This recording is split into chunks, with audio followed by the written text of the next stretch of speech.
My section is journalism and society, so the emphasis here is on the ways in which journalism works within and affects the society it serves. Arguably, without news there would be no society, at least not as we recognise it today.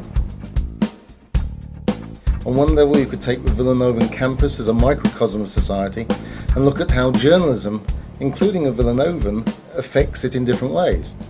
On a larger scale, you can look at the way various aspects of news impact society. How race and gender are covered in the news, for example, the impact of celebrity news, the impact of new technology, how political news is constructed. It's all fair game. You might track one of the important news stories of the day, such as the spritzer scandal, watch the way it's covered and the implications of that coverage. You might do it by interviewing reporters at the Philadelphia Inquirer. The possibilities are endless. One of the things we'll be doing is going through some of the research possibilities and helping groups choose and develop a research question. We'll sift through the different approaches to carrying out research and look at the sorts of options there are in terms of presentation of the findings.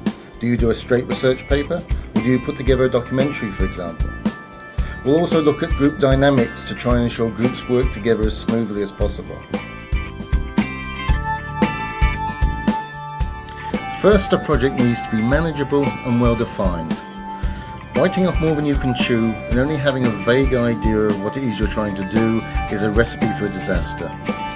It needs to be something the group is actually interested in and can bring some genuine enthusiasm to. That makes a big difference.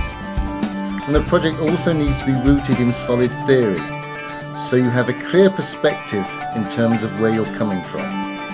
So make it manageable, make it clear, and make it informed.